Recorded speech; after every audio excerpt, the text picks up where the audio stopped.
Welcome to Brazos Matters. I'm Jay Sokol. I get to visit today with Dr. Tim Lomax, research fellow with College Station-based Texas A&M Transportation Institute.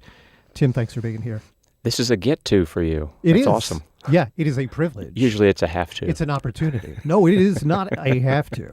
So you have been the face and the voice for years and years here in Aggieland and well beyond Aggieland for the state of urban mobility research and trends in traffic congestion and how to make those things better. Most importantly, maybe, you've tried to make getting into and out of the Texas A&M campus on home football game days a little better.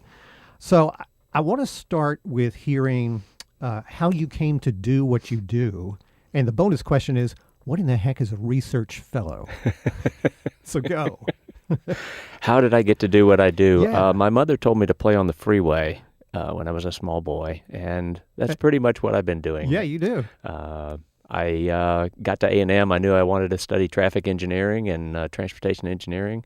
Thought I wanted to work in a big city. Got an opportunity to work at Texas A&M and took it, and basically never had a real job since. I started with the game day stuff back in the 90s when TxDOT and the city were rebuilding Texas Avenue. Traffic became a problem back then, and so we sort of noodled around with some of the concepts we're using now. But when the stadium was on schedule to be rebuilt, we hosted A&M Alabama in 2013, and top 5 game, huge. Alabama and Aggie fans came whether they had a ticket or not, and the traffic plan was not set up for 120,000 people that were on campus that day. So I got voluntold I was going to be in charge of improving the situation for the next year, and probably only about 600 or 700 people helped me complete that mission. There's a ton of great folks at Transportation Services for A&M, and then the city and all the game day operations staff, SSC, the grounds service folks, police, fire, EMS. I mean, there's just a ton of people involved in making traffic better. So when you're handed a challenge like that, how do you even go about tackling it? Because it obviously requires a lot of people representing a lot of jurisdictions, and it has to involve some money as well. So what do you do? Well, the chancellor was pretty good at convincing people to give us some funding so we could do some of the stuff that we wanted to do. But really, it was about, I think, I joke about being voluntold, but I think I had enough contacts in the community that between the two cities, because Brian helped also, right. Chamber of Commerce, merchants. I mean, you start to put together a pretty good advisory group of what do we want to accomplish, and then the operations folks on campus. I basically walked around and visited with everybody I could to find out what they had done in the past and if they saw any improvement ideas. And I had a couple of my own, but most of them I just stole from somebody else. Took credit for that. That's how you become a research fellow. I understand. Well, so I got here to this community in 1987. I came here as a student. I think there were about 36,000 students. Mm-hmm. We're almost double that now, I think. Yeah. And of course, the community as a whole has grown so much. But we have evolved into really a pretty good-sized city with what I think you describe as this giant downtown activity center of campus. So how do we do more than the here and now? How are we able to plan for years ahead of now when things get, I don't know about worse, but they get different, right? And I think given the path that we're on, I think you're going to continue to see growth. I don't think that we're going to stop growing. When I was in school, we were going to stop growing at 30,000 students, and we kind of blew through that. Right. And obviously, growth is a good thing, but it brings a few challenges, and traffic's one of them. I think having the resources that we have in terms of support for programs, support from TxDOT, support from the cities. I think, TxDOT, to their credit, understands that we are the 4th largest downtown, not just on football game days, but every other day with, you get 65, 70,000 students, 12, 13,000 faculty, staff, we're easily the fourth largest downtown in the country. We in the state. Sorry, that when you put that on top of that smaller city environment that you talk about, we're not Dallas, Houston, Austin. There's kind of a mismatch there in terms of supply, not just sort of roadway supply, but dollar supply. But I think we've got a lot of support to try to overcome that. We've got a ton of resources too. The cities of both Bryan and College Station have been pretty active at supporting development near campus. That creates the high rises you see on the north side that allows people to walk and bike to campus rather than getting in their cars. Yeah. That's huge. We have a great transit system that A&M runs. We're the seventh largest transit system in the state by riders. If you include them in Brazos Transit District, we are the 15th largest metro area. So we're dramatically outperforming that metric as well. So I think we've got some good resources in place. It's a matter of making sure that we maximize the utility of all of those. So related to that, talk about some of the things that we really do pretty well right now, and where some gaps are, where the improvements need to be made, whether it's around campus or kind of moving outward into the community. Yeah, I think in the last several years you've seen more traffic congestion on State Highway 6 than we ever had. You see bumper-to-bumper traffic out there. So TxDOT has a multi-$100-million project to add a lane to that to help people get to and from the campus area, particularly given the growth that's happening on the east side of both Bryan and College Station. We really need that capacity. TxDOT and the city are finishing a project on the west side on FM 2818 that's going to make travel on that side of town better. We recently got funding for the Bush-Welborn project that will create an underpass where George Bush will be able to go underneath the railroad track. And as part of that, we've got very wide sidewalks and throughout that intersection, so we'll be able to handle more of the pedestrian traffic as well. So is that one fully funded finally? It looks like that's the case. Obviously, with construction inflation costs, I'm not going to bet my house on it, but I think we have a lot.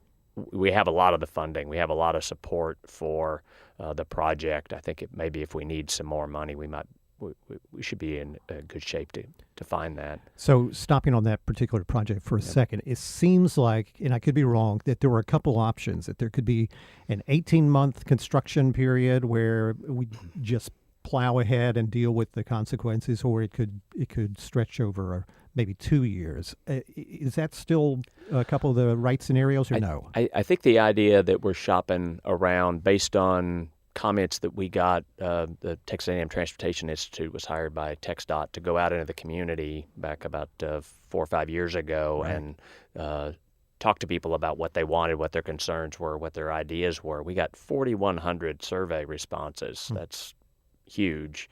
And almost all of them focused on how long the intersection is going to be closed. So it wasn't so much how long are we going to see orange barrels as it was how long are we going to have to drive around this giant hole in the ground. Yeah.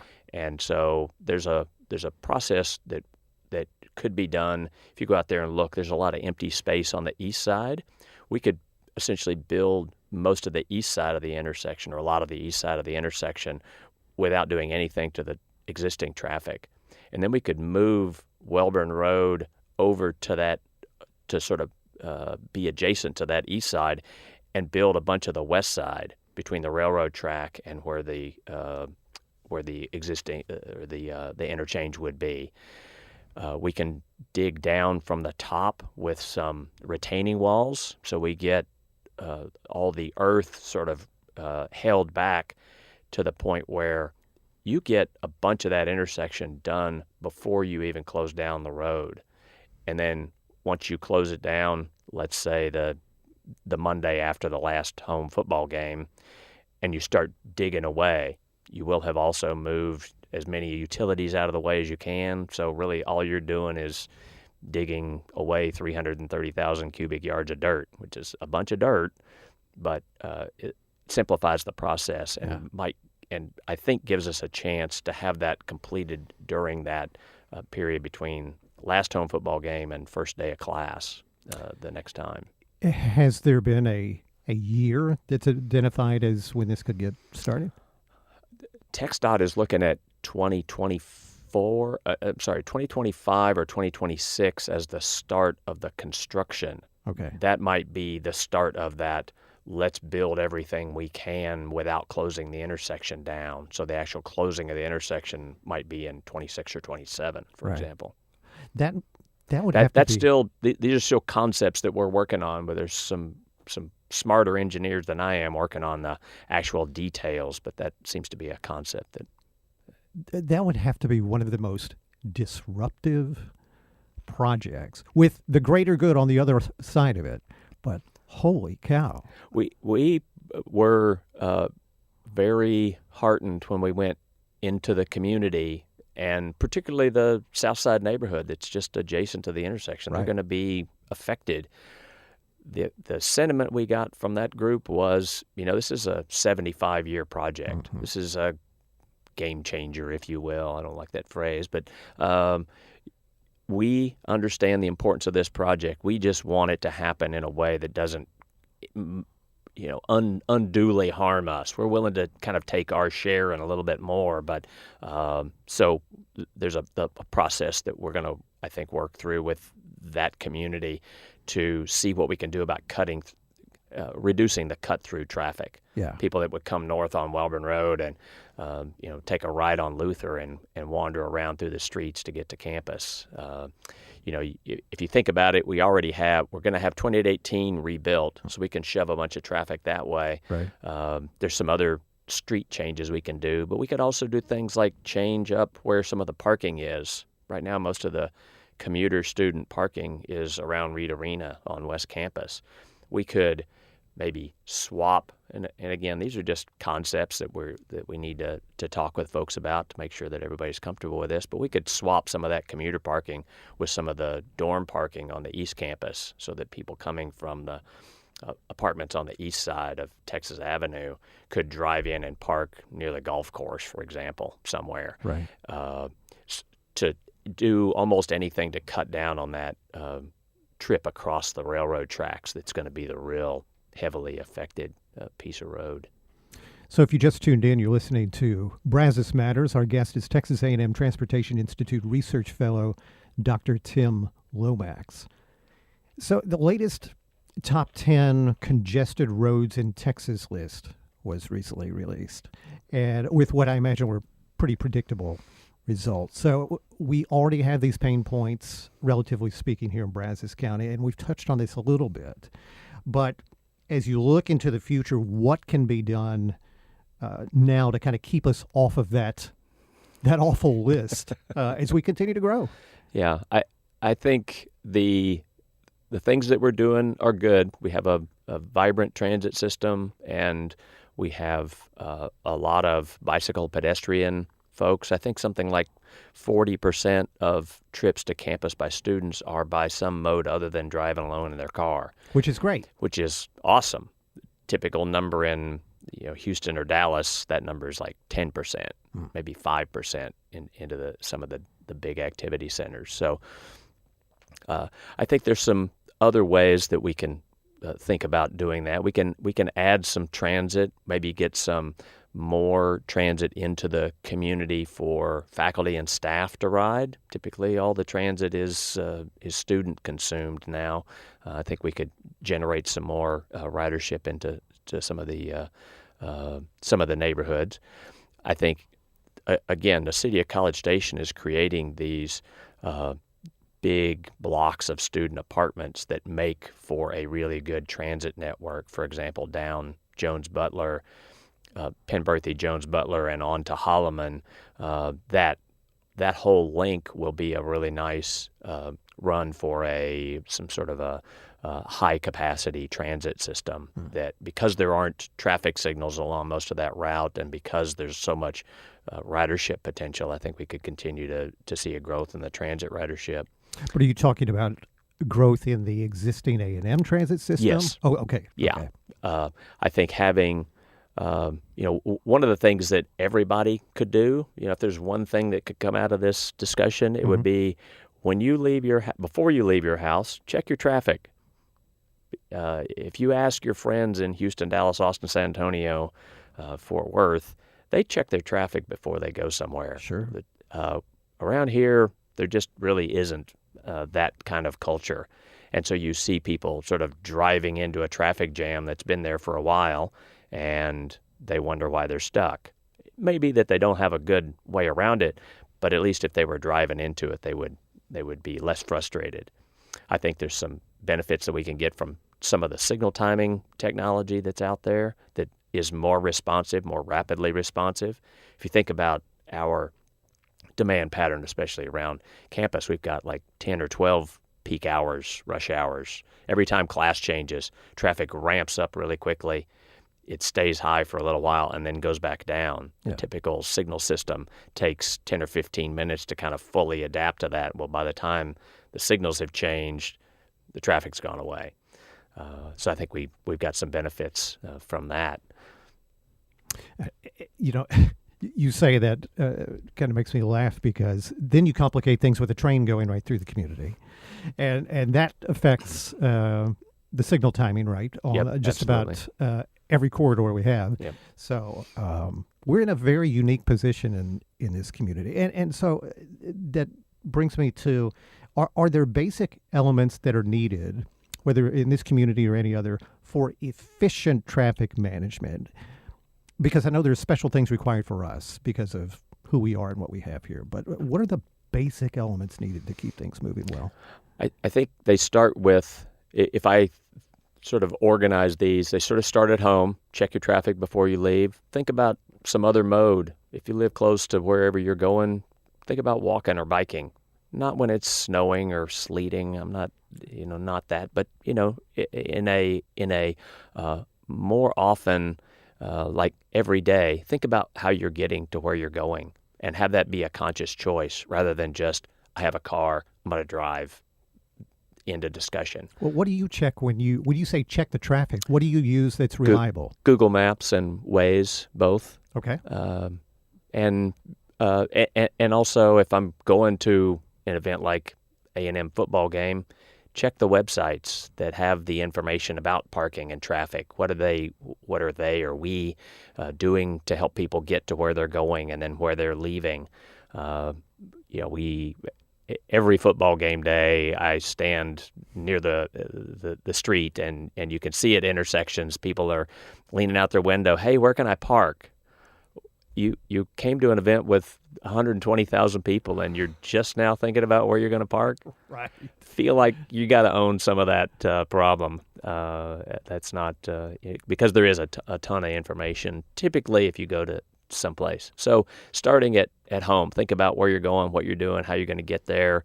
And then inside the neighborhoods, there's in many neighborhoods in College Station, there's a nice path trail that you can walk or bike on.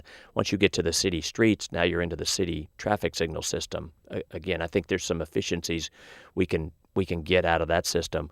We have a very good system, and we have in both Bryan and College Station, we do a very good job of retiming the signals. So it's about maintenance. When you get onto the highways, the additional lane that we're going to get on State Highway 6 and the improvements we're getting on 2818 are going to be helpful. William Joel Bryan is being rebuilt in Bryan, and they're going to redo Texas Avenue to make that more of a median. The street will have medians, so you'll have turn lanes, designated places for people to turn, which not only helps the traffic flow, it's also much safer. You have some predictability with where the traffic is coming from.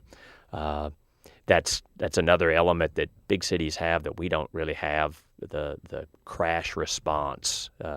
Many big cities have a dedicated force of combination of tow trucks and safety officers who show up on a crash scene as fast as they can, and they help get the crash out of the way. We have a steer it, clear it law in Texas. If you in a minor crash, pull into a parking lot somewhere and trade information. Don't do it on the side of the road. That's not a very safe place to do it. So there's also some other policies we could think about on campus, particularly parking pricing, parking consumption. I said think about what route you're going to choose. Maybe some places, some big activity centers have a essentially pay by use policy. Right now, I pay for parking. I sign up for parking once a year, and I have parking the rest of the year. My behavior might be different if I had to pay for the parking that I consume every single day. It's more front of mind. And so, again, I get into this notion of maybe there's some more transit ridership we could generate from faculty and staff. What do you think about the U-turn culture that we now have here? That feels like it has really increased in the last several years. I kind of joke about one of our roadways being called U-Turniversity Drive. I know that had to be sort of deliberate to create that dynamic, but how do you feel about that? I like the predictability of what's happening at the intersections as opposed to the, lack of a better word, the chaos that happened between the intersections before. When you just have the two-way left turn lanes, the paint stripes, people can make a left turn pretty much anywhere they want to. That generates a lot of unsafe behavior, a lot of, oh, I need to go there, I'm going to make a turn, and lack of attention, lack of preparedness for that turn. The U-turns at the intersection are statistically safer. People have made a conscious decision to get there. They're going to turn around. There's a fewer number of conflict points that you have between the intersections. So I'm in favor of it. I get the U-turn, the frustration with the U-turns. I think it again the safety statistics bear out that a road with a median is a safer facility than one without one. Yeah, I have to tell you, I guess as someone north of 50, it is still hard for me to be watching for and expecting somebody to do a U-turn when I'm trying to make a right turn. You know, I struggle to be mindful of that. Yeah. But so far, no fender benders, so I guess it's working out okay. Are there cities, whether in Texas or in other places, that you look at and think, they've got this right? I love what they do. I wish we could do some of that here. There are elements in most of the cities in Texas and a lot of cities around the country. I can't point to a city in the country that is doing everything right. But for example, the program in Houston, I believe it's called Tow and Go now. They have tow trucks that are basically assigned to sections of the freeway. Somebody breaks down, the tow truck comes and assesses the situation quickly, and if you're out of gas, they'll give you gas.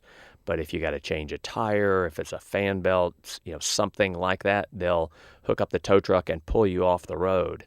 The program used to be called Safe Clear. The idea was get the road clear and then start dealing with the problem. There aren't many people setting up a minor automotive repair shop on the shoulder of a freeway. Yeah. That's not a safe place to be. So let's remove that. Obviously, there's some funding that goes along with that, and there's a dedication of resources, but combination of technologies and just kind of policy support could have that in a place like Bryan College Station as well. I think having again, I talk about the traffic signal system because we are such a street-dependent area. Continuing the support for the signal maintenance, so you get those retimed frequently, and upgrading the equipment as new, more advanced equipment comes in. There's also a lot of information that vehicles are reporting back to the system. That's how Waze and Google get their information, is the vehicles that have navigation devices are reporting back to them. So they're hearing about what's going on the roadway system. You can use that information to more efficiently, more rapidly adjust to what's happening with the traffic. We use that on game days to figure out kind of where the traffic's coming from, what's happening, where are the bottlenecks. Right. Right. that kind of stuff. So with our last couple of minutes here, I thought we'd do some fantasy time here. The state gives you all the money you need. So what traffic-related infrastructure and systems do you build or do you change around here at Aggie Land? I work from the downtown out. So that downtown Aggie Land is the campus. I work on policies that will get people to do this more immediate, everyday thinking about how they're traveling. I look at what we're doing on campus with classrooms and locations and timing, and maybe see if I can't break up some of the staff departure class time, like around 5. If we could spread out some of that demand so that we don't have students and faculty and staff all trying to leave campus at the same time.